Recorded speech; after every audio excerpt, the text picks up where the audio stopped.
does it even matter? Whether you want to just only get a PS5 or a PC, or neither of them, or both of them at the same time, at the end of the day, it still all depends on yourself. Hello there, how's today? Ame Gakita desu.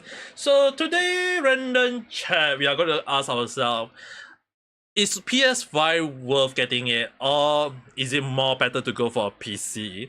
And I'm not very sure for now that if we actually go and check online about how Penguin Z0 or many other YouTubers talking about the new PlayStation that is costing around over $700 or maybe less, or depending on which country you are from along the line.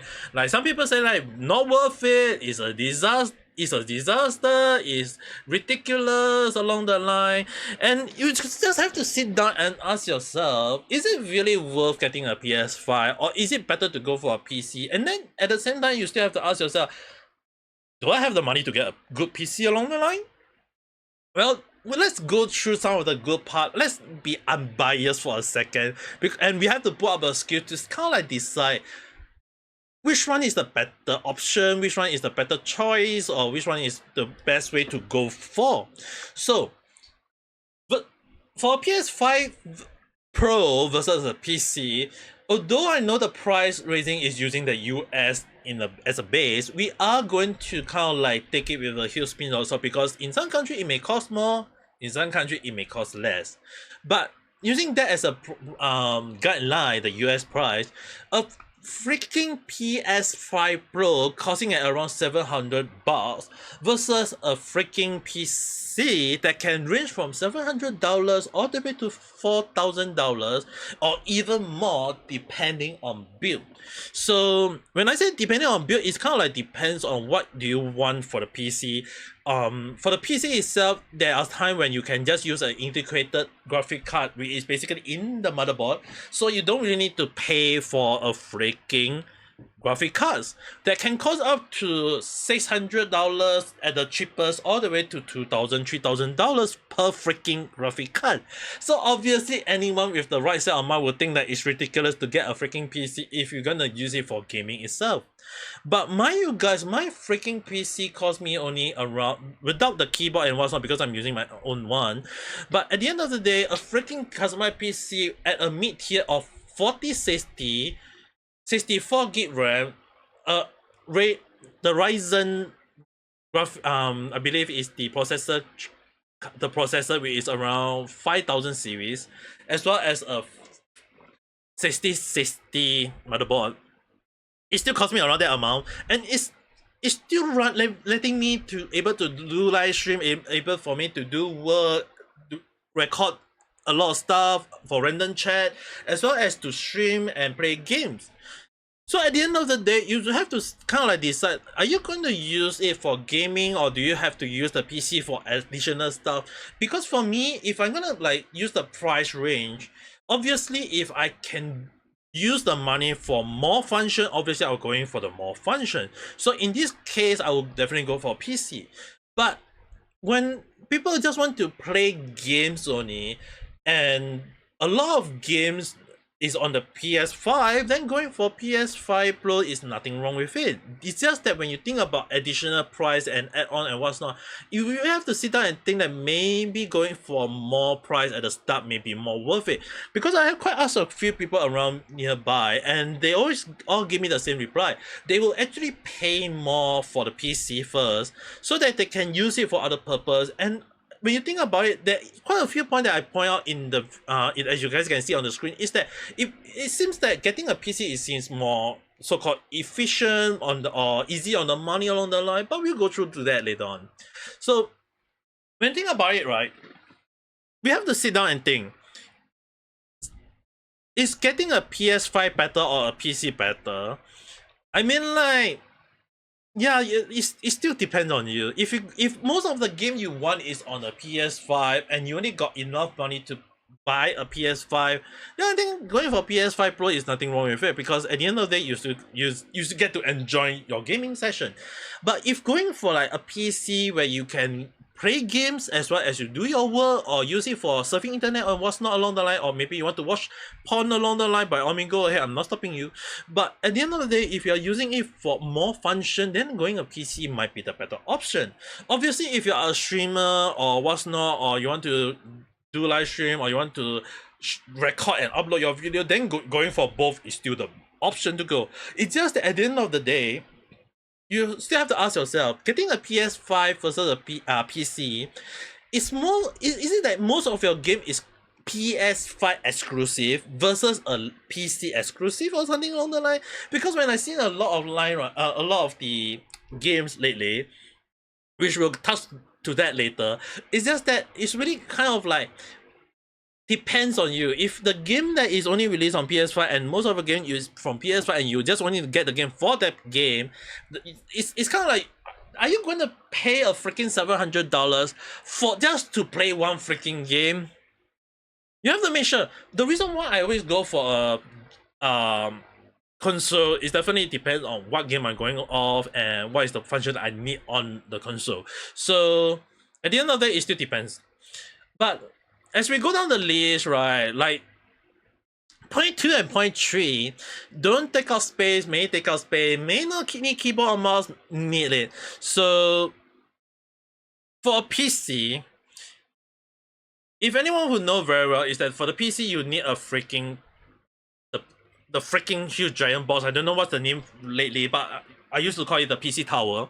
The freaking PC tower itself is that it uses up a lot of space, as in not the hardware itself, but the freaking size itself. And there's nothing wrong with it, because if you get a bigger one, if in the case that you want to do future upgrade or kind of like add in more stuff to it, like more SSD or more a better graphic card or a freaking water liquid cooling system along the line, then I think it's best really if you add in more space to it, because a bigger one means that you can add in more stuff and then change the stuff. And even if the graphic card you change for, let's say for the one I'm using is 4060, if I change it to 4080 or 4090, at least I have the freaking space in it that I don't need to worry about it. But on the other hand, it still kind of like doesn't deny the fact that it still takes out space, more so when you have a freaking keyboard and a mouse with it. And I don't want to add in the monitor, that you have to add in the monitor, dude. A freaking PS5, are you telling me that the PS5 itself don't even need a monitor or a TV screen to play? Hell, it also need a TV or a monitor to play. So if the PS5 Pro itself had a freaking TV function like a Nintendo Switch, then I'll be damned. But if not, don't give me an argument of saying that, oh, you need to include the monitor for the PC. Dude, you freaking need a television for the PlayStation. So that is invalid. But it still doesn't deny the fact that whether it does take up space or not, it still kind of like depends on the size of the box. So for PS5 Pro, the size is not that big. It's still kind of like within a logic of placing it in the living room with your television along the line, or do you want to add in the controller, you want to add in the VR set, it still kind of like depends on you. But for the PC, it still can't deny that you still need a freaking keyboard, you still need a mouse. And although I know some people may point out that, hey, the PS5 you may need a keyboard because sometimes you want to type some stuff on the PS5, you need a keyboard along the line. Yeah, which the reason why I say may not need doesn't mean that you do not need it. You can actually get a wireless keyboard and connect it to the PS5 and still using it to maybe sometimes type some stuff or message someone using a PS5 along the line. Yep. There's nothing wrong with it. So it's kind of like depends on whether you want to use up more space or not. But the one thing that what PS5 can't do is not really future-proof. Although I know some people will say, hey, I can play PS5 for 5 years, 10 years along the line, but you can't deny that you can't really update the system. And who knows when the next PS6 might come out of nowhere. Like, dude, imagine they say, oh, today we announced PS5 Pro. 2-3 years down the line, they announce, we got a PS6 along the line. And then you start regretting that why you got a freaking PS5 Pro at the time. So the thing is, right, for PC, right, although it, like I mentioned earlier, when it may take out space because of the freaking balls, the tower, the PC tower itself. But what I did mention at the same time is that at least I can change the part. So let's say for example, if 4060 is updated by then I can change 2-3 years down the line. Maybe there is a 5060, or maybe there is a 6060. Who know what kind of system that will be released by NVIDIA or AMD by then, and considered affordable, better, or whatsoever along the line. I mean, like PC hardware, right? It's always changing every single year. It's always updating every single year. So we really kind of like thinking like we can change, if the part we have is spoiled or what's not, we can just change the freaking parts, which is like a point that I point out in the last part. If broken and need fixing, do you need to just change the part that is spoiled?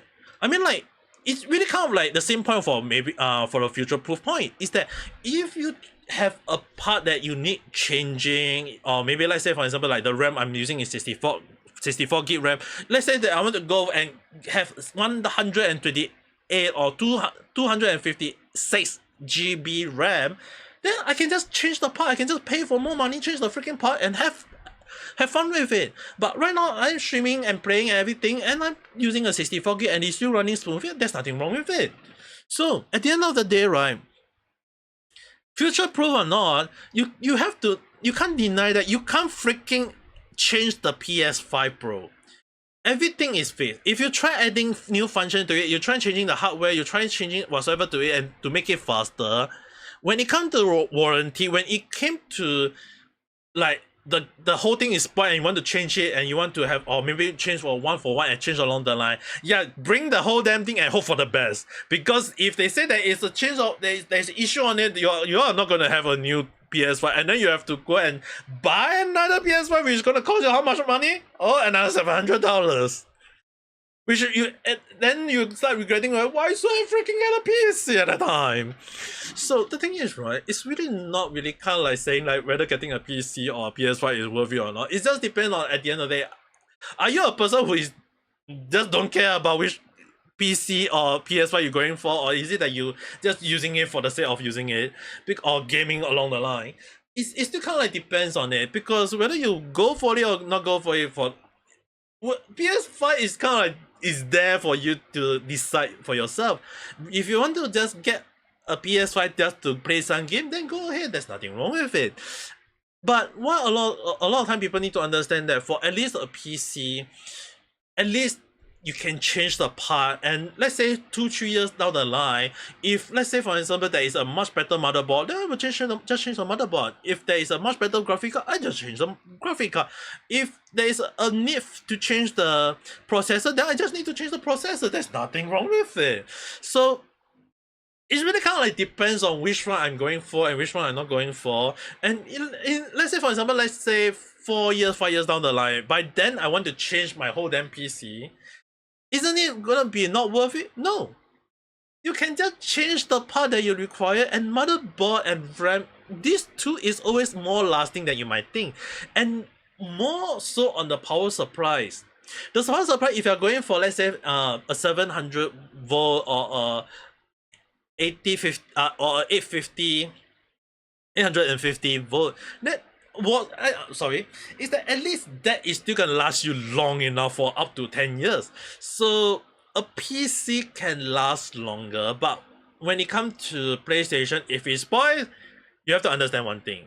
Why I say hope for the best is another point is that, let's say 5 years down the line, when they're going to go for PS6, or maybe like 3 years they go for PS6, and then you're going to repair your PS5 2 years after that. Can you be so sure that there will be at least the spare part for PS5 by then? I mean, like, they can just say that, oh, there's no more spare part for PS5, go and get a PS6 along the line. And your warranty, if it doesn't last you for 5 damn years, then you're gonna have a crying moment because you have to go and get a PS6 by then. So it's really kind of depends on you.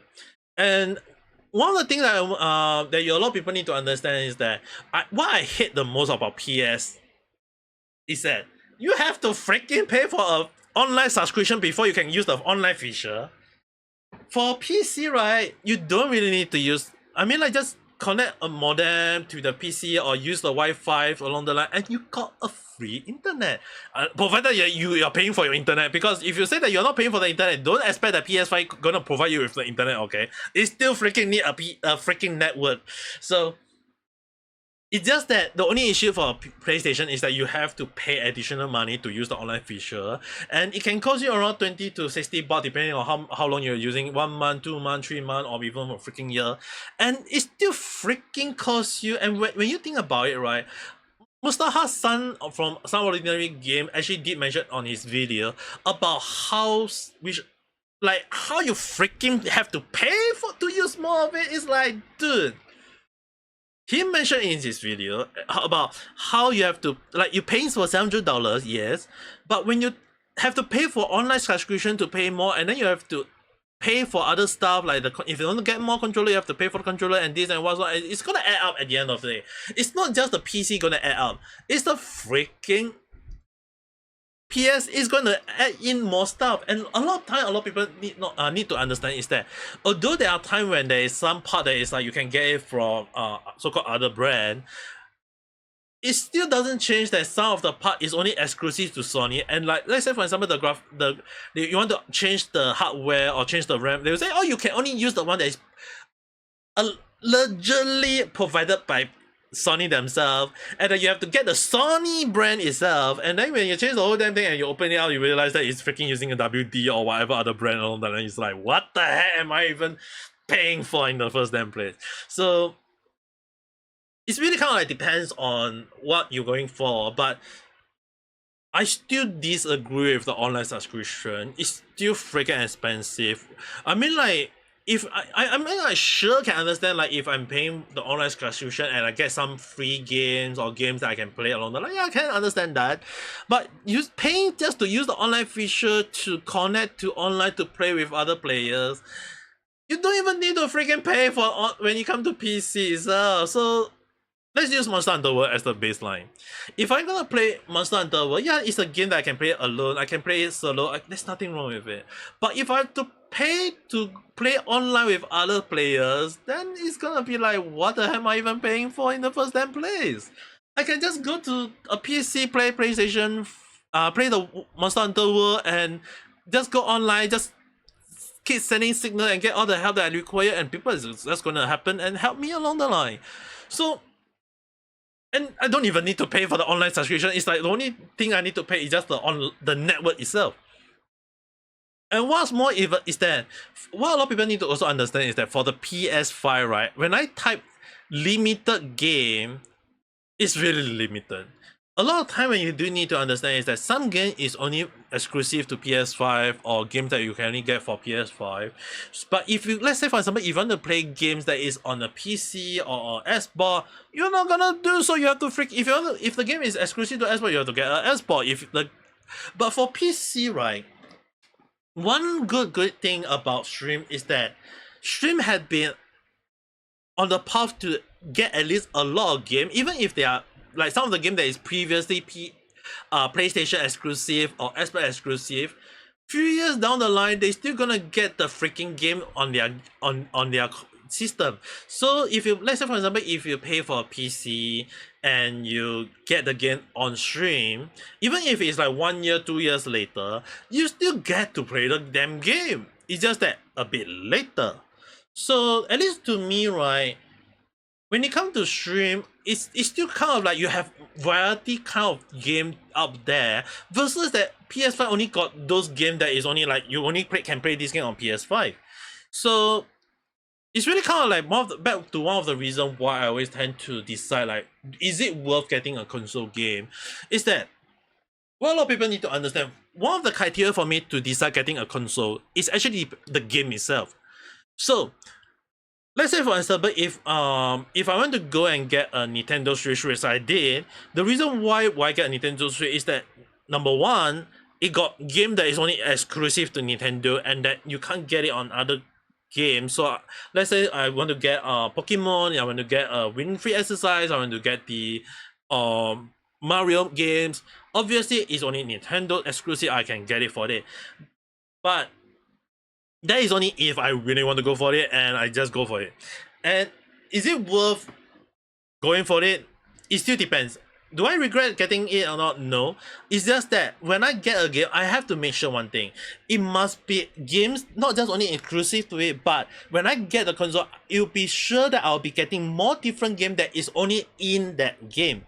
So let's say for example, if I get the game for Pokemon, Super Mario, Ring Fit Exercise, if in the future when they release more game that is only for Nintendo exclusive, then it's more reasonable for me to get the Switch because I know that there will be more game that is only exclusive to them and it's worth getting it. But obviously I do have a PC. I've been streaming and playing on PC a lot more, but a lot of time when I want to play game that is on Nintendo Switch, then obviously I still go back to Nintendo Switch. But for PlayStation, a lot of games is already kind of like released on the same time on PC, and when it comes to PC, I feel like personally to me, it's more better to get the PC one because I can just wait for a few moments. I don't need to pay additional for the PSN if the freaking game need you to connect to online to play. Then obviously getting the PC is much reasonable, and it's really kind of like at the end of the day, it's still bad to you guys. Do you think that you want to go for a PC or do you want to go for a PS5? There's nothing wrong with it. If people criticize you for getting a PS5, head them, it doesn't matter.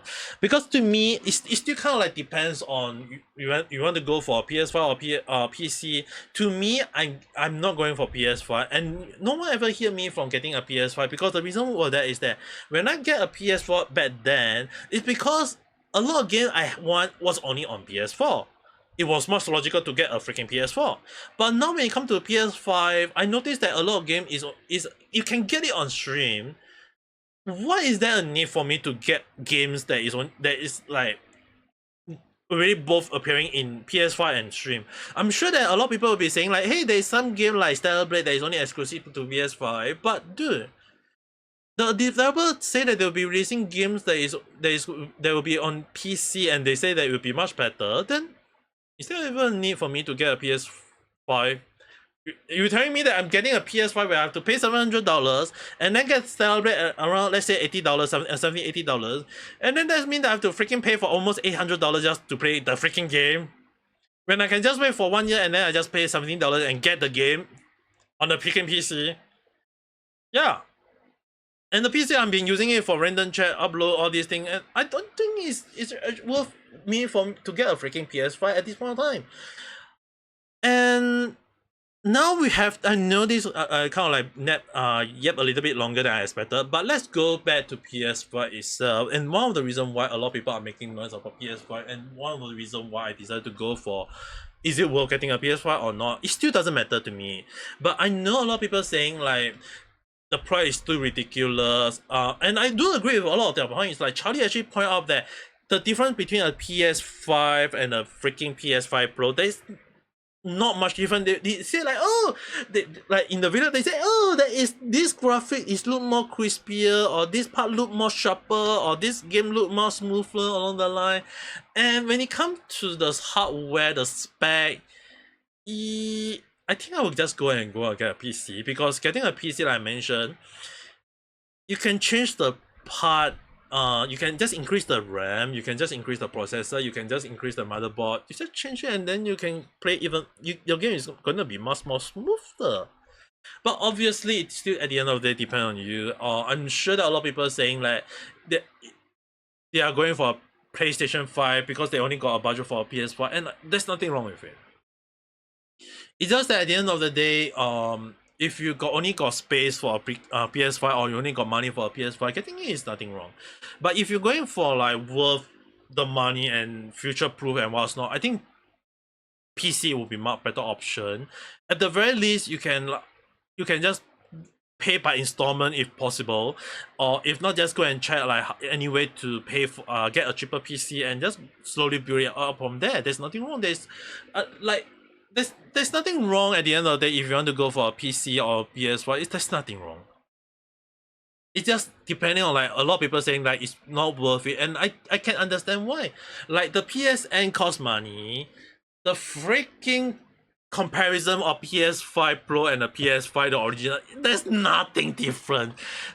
So if anything, right, if PS5 became much cheaper and there is availability of PS5, I think I'll go for PS5, not the PS5 Pro, because it's really not worth it at this point of time. But again, it still depends on everyone. And if you guys really want to hear more about how people are bashing on PS5 Pro, I would suggest you guys to check out the link on the description below for Penguin Zero, Asmongold, Mesh JT, sorry, and Mustafa from SomeOrdinaryGamers about why the game is not worth it. Now, this small little part, do take it with a huge pinch of salt and throw prepare the sword in your hand right now and start throwing at the screen if you need to, because the reason why the price of the PS5 may cost around $700, and I think I know the answer, and I think many people have been speculating it. Well, there is something that a lot in people's mind. The reason probably because that it may be due to the cost and the failure of Concord, a game that is under Sony. Although the game was kind of like under development before it bought over by Sony, it still doesn't matter because Sony still pay a lot of money for the game, the game studio. Sorry, for the games, it still pay so much for the game studio. And obviously, when the failure, like they released the game got shut down within 1 week plus 2 weeks if you want to go like really pushing for it, right? And it was such a huge failure that a lot of people saying that Sony is making a huge loss of it. And here's the problem. I mentioned this before and I will mention it again. They are going to make sure they're going to get the money back somehow, some way, somewhere. And where do the money come from?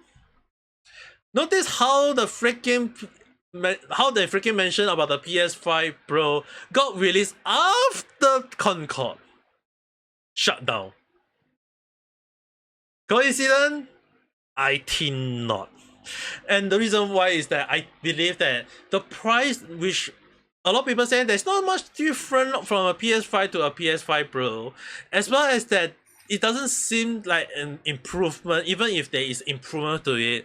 I believe the reason why they say there is improvement to it. Don't give me the BS whatsoever on the line saying that, oh, the hardware is expensive, this and that is expensive, it's gonna cost you more along the line.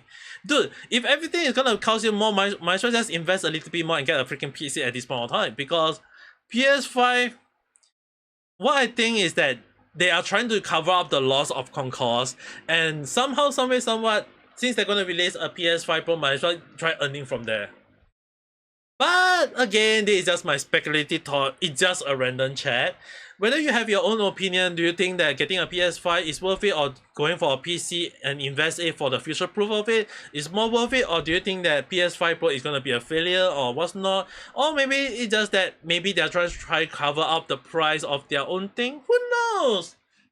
The comment section is for you guys to write down and discuss. But if you do agree, just don't forget to press the like button and subscribe if you do like this video, and subscribe for more random chat where sometimes I talk about stuff that never follow a single trend, or sometimes never make sense, or maybe I don't know. But the one thing I can make sure is I hope you guys have a nice day or night. Bye!